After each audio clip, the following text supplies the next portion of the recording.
in the spirit of true action. Therefore, allow me to end by moving.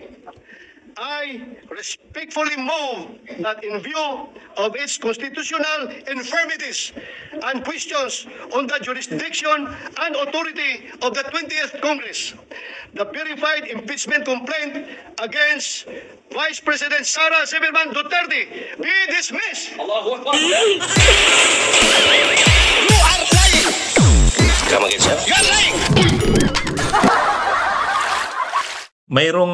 Mayroong maigsing statement si Bato, kumakalat sa social media. Matindi si Judge. Matindi si Judge Bato. Ha? Feeling niya talaga, judge siya, abogado. Kaya lang, kapag binasa mo yung sinabi niya, nakakahiya. Ha? Sa mga pinagagawa at pinagsasabi ni Bato, yun, parado siya, kinalakson, Soto. Matindi. Mamaya, ipapakita ko sa inyo yung mga sinabi nila Lacson at Soto. Ang pinapatamaan siyempre sila Bato. O ito yung sabi ni Bato. Ayan ang sabi ni Bato. That 18-5 decision was handed down not by a single judge nor by a panel of judges but by an impeachment court sitting en banc. Every one of the 18 senator judges represents not only one congressional district but the whole Filipino population. Wow. Yan ang sabi ni Bato, ha. Dinidipinsa ni Bato yung naging butuhan doon sa kanyang motion. Kasi ang motion ni Bato, i-dismiss yung impeachment ni Sara. Tapos sinigundahan naman ni Cayetano pero inamyendahan ni Cayetano, ginawang hindi dismissal, kundi remand. Ibalik sa Kamara. O yun ang nagbutuhan ng mga senador, 18 yung pumabor sa motion ni Bato at ni Cayetano, 5 yung kumontra. O ngayon, dahil talagang sinusuka ng taong bayan yung 18 senador,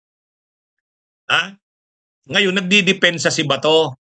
Ang sinasabi ni Bato, yung boto daw na yun na 18-5, hindi daw yun boto ng isang judge lang o kahit ng panel of judges, kundi yun daw ay boto ng impeachment court sitting en banc.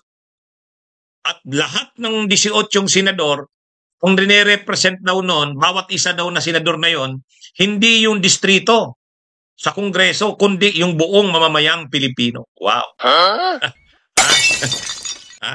Unang-una Bato. Unang-una. Sabi ni Bato, ang rine-represent ng bawat senador na yon, halimbawa si Robin Padilla, si Bongo, si Aimee, si Kasia, ang rine-represent nila ay hindi congressional district. Ang pinapatamaan nila dito, ni Bato, ang pinapatamaan niya dito, yung Kongreso. Kasi parang ang gustong sabihin ni Bato dyan, mas matindi silang mga senador. Kasi, yung mga kongresista, ang rine-represent ng Kongreso, yung distrito niya lang. Samantalang sila daw na mga senador, bawat isa sa kanila, ang rine-represent nila, Filipino people.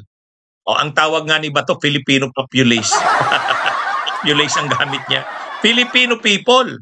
So ang rine-represent daw nila ng bawat senador, yung buong mamamayang Pilipino. Yun daw mga kongresista, ang rine-represent niyan, congressional district lang. Samantalang silang mga senador, bawat daw isa sa kanila, ang rine-represent ay buong sambayan ng Pilipino.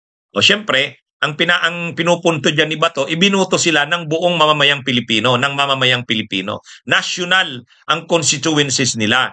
Tama ba yon? Totoo yon. Tama yon.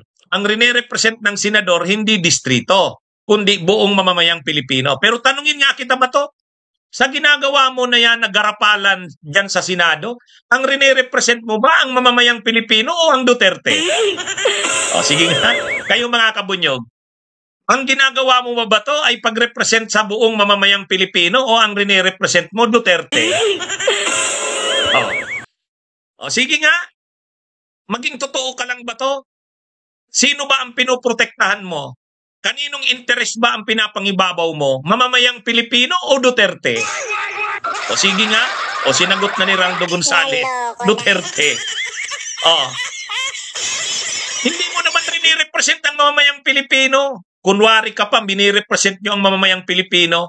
Ang rin-represent nyo si Duterte. Oh, garapalan na sinabi yan ni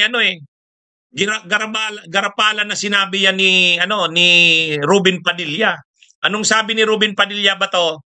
Ha? Sabi ni Ruben Padilla noong nag-hearing kay Torre, sabi ni pasalamat kayo General Torre. Walang instruksyon sa amin si FPRRD o si BP Sara.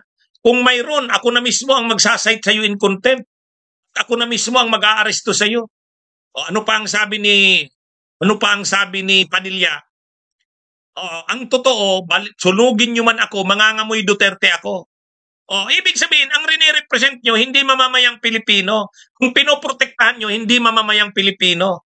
Nakaupo kayo sa Senado, parang kayo nandun dahil sa mga Duterte.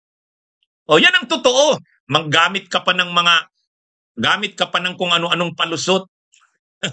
Di ba? Hindi ka senador ng taong bayan.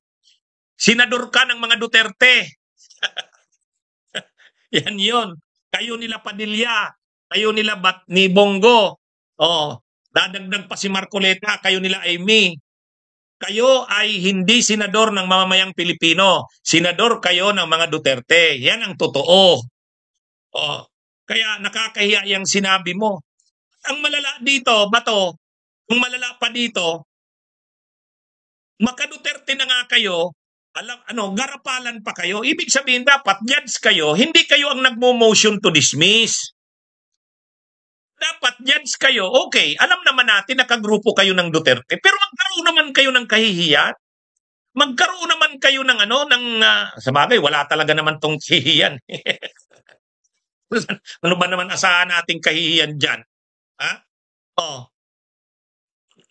Dapat sana, okay, kakampo kayo ng Duterte, kakampi kayo ng Duterte. Ang partido nyo, Duterte. Pero dapat, naman sa Senado, wag naman kayong garapal.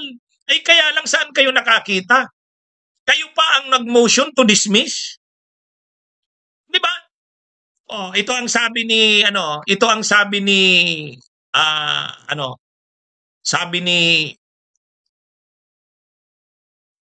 ni Lacson. Ito tama to. Sabi ni Lacson ba to? Tama ito, ikaw dito, pinapatamaan ka dito at saka sila Rubin. I cannot imagine a judge presiding over a case being the one to move to dismiss it.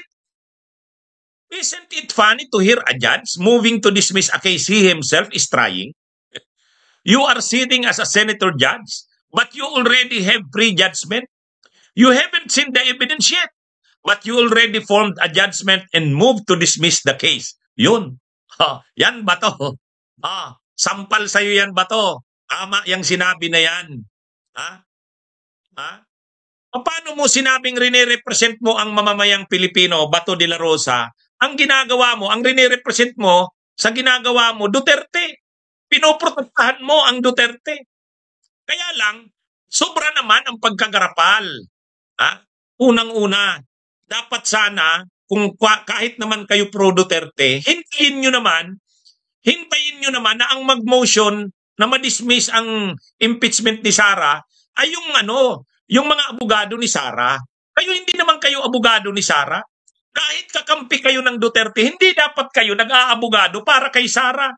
Ang malala dito, kayo na ang nagpapadismiss. Dapat kayo yung nagja-judge. Diba? Kaya ngayon, nananawagan ang marami na mag-inhibit na kayo. Mag-inhibit lang kayo. Diba? Ang dapat na ginawa mo ba to?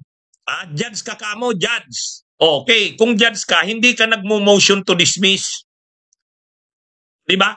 Hindi ka dapat nagmo-motion to dismiss. Hayaan mo yung abogado ni Sara ang mag-motion to dismiss.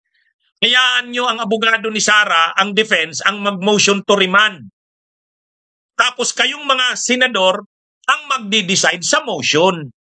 Okay, pag-decide sa motion, saka ka kumampi doon sa motion to dismiss, saka ka buboto. Pwede na yun, maano na yun, alam naman namin ganun ang magiging boto mo. Pero hintayin mong dumating sa ganun. Huwag naman yung ikaw na ang nag-motion. Ito ang sabi ni Tito Soto. Ayan. Sabi ni Tito Soto,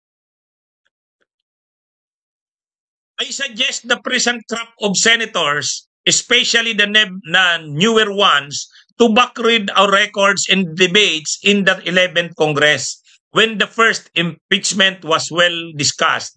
The reason for the robe in the decorum, aral muna bago putak. Yun. Yan, tindi niyan ba to? Aral ka daw muna bago ka putak. Nagdadamit ka ng robe. Nagdadamit ka ng robe. Dapat alam mo ang ibig sabihin niyan. Judge ka. Dahil judge ka, huwag kang bias. Ha? Ikaw pa ang nag-motion to dismiss. Ito naman si Cayetano, abogado rin. Nag-motion din to remand.